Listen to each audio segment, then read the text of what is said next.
शांताकारं भुजंगशयनं पद्मनाभं सुरेशं विश्वाधारं गगनसदृशं मेघवर्णं शुभांगं लक्ष्मीकान्तं कमलनयनं योगिभिध्यानगम्यं वंदे विष्णुभवभयहरं सर्वलोकैकनाथं। मंगलम भगवान विष्णु मंगलम गरुड़ध्वज मंगलम पुंडरीकाक्ष मंगलाय तनोहरि। ओम नमो भगवते वासुदेवाय। आज का दिन आप सभी के लिए मंगलमय हो।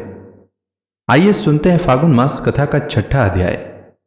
आज की कथा में श्री मैत्रेय जी आगे कहते हैं, ध्रुव की बात सुनकर भगवान नारद जी बड़े प्रसन्न हुए और उस पर कृपा करके इस प्रकार सदुपदेश देने लगे। श्री नारद जी ने कहा, बेटा, तेरी माता सुनीति ने तुझे जो कुछ बताया है वही तेरे लिए परम कल्याण का मार्ग है। भगवान वासुदेव ही वह उपाय हैं, इसलिए तू चित्त लगाकर उन्हीं का भजन कर।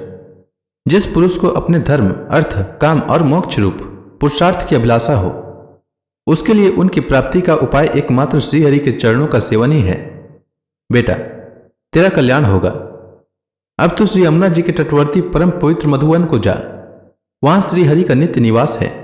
वहां श्री कालिंदी के निर्मल जल में तीनों समय स्नान करके नित्य कर्म से निवृत्त हो यथा विधि आसन बिछाकर स्थिर भाव से बैठना। फिर रेचक, पूरक और कुंभक तीन प्रकार के प्राणायाम से धीरे धीरे प्राण, मन और इंद्रिय के दोषों को दूर कर धैर्य युक्त मन से परम गुरु श्री नारायण का इस प्रकार ध्यान करना। भगवान के नेत्र और मुख निरंतर प्रसन्न रहते हैं। उन्हें देखने से ऐसा मालूम होता है कि वे प्रसन्नतापूर्वक भक्तों को वर देने के लिए उद्यत हैं। उनकी नासिका, भौहें और कपोल बड़े ही सुहावने हैं। वे सभी देवताओं में परम सुंदर हैं। उनकी तरुण अवस्था है। अभी अंग बड़े सुडौल हैं। लाल लाल होठ और रत्नारे नेत्र हैं। वे प्रणत जनों को आश्रय देने वाले, अपार सुखदायक, शरणागत वत्सल और दया के समुद्र हैं। उनके वक्ष स्थल में श्रीवत्स का चिन्ह है। उनका शरीर सजल जलधर के समान श्याम वर्ण है। वे परम पुरुष श्याम सुंदर गले में वनमाला धारण किए हुए हैं और उनकी चार भुजाओं में शंख, चक्र, गदा एवं पद्म सुशोभित हैं। उनके अंग प्रत्यंग किरीट, कुंडल, केयूर और कंकणादि आभूषणों से विभूषित है। गला कौस्तुभ मणि की भी शोभा बढ़ा रहा है तथा शरीर में रेशमी पीतांबर है।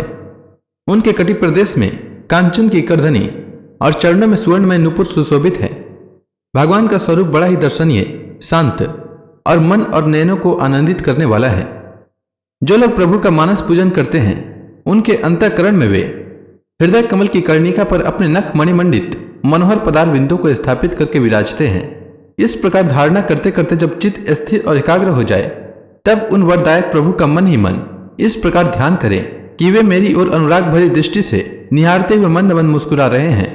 भगवान की मंगलमय मूर्ति का इस प्रकार निरंतर ध्यान करने से मन शीघ्र ही परमानंद में डूबकर तल्लीन हो जाता है और फिर वहां से लौटता नहीं। राजकुमार, इस ध्यान के साथ जिस परम गुह्य मंत्र का जप करना चाहिए वह भी बतलाता हूं।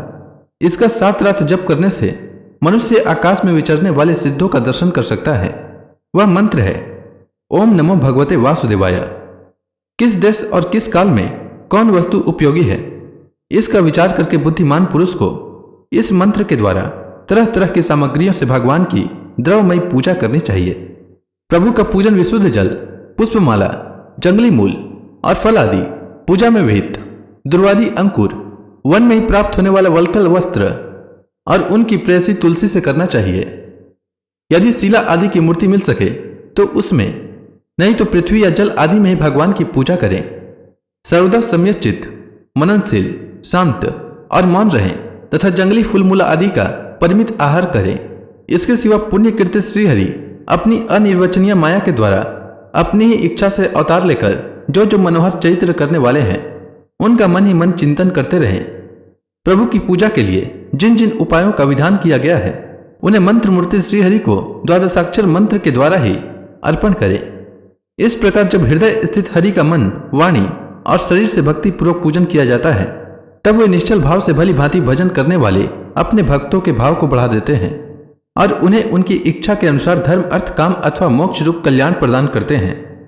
यदि उपासक को इंद्रिय संबंधी भोगों से वैराग्य हो गया हो, तो वह मोक्ष प्राप्ति के लिए अत्यंत भक्ति पूर्वक अविच्छन भाव से भगवान का भजन करे।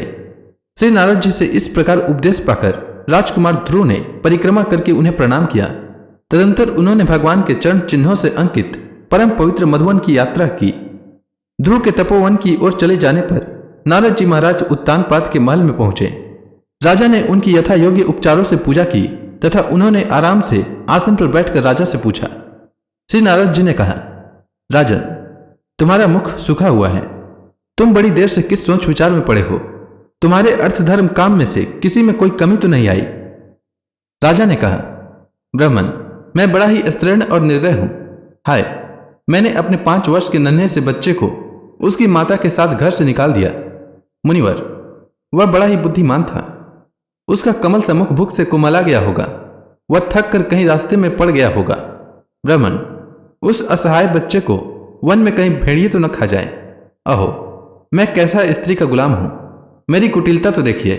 वह बालक प्रेमवश मेरी गोद में चढ़ना चाहता था, किंतु मुझ दुष्ट ने उसका तनिक भी आदर नहीं किया।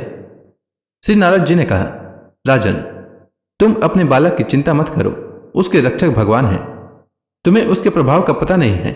उसका यश सारे जगत में फैल रहा है। वह बालक बड़ा समर्थ है।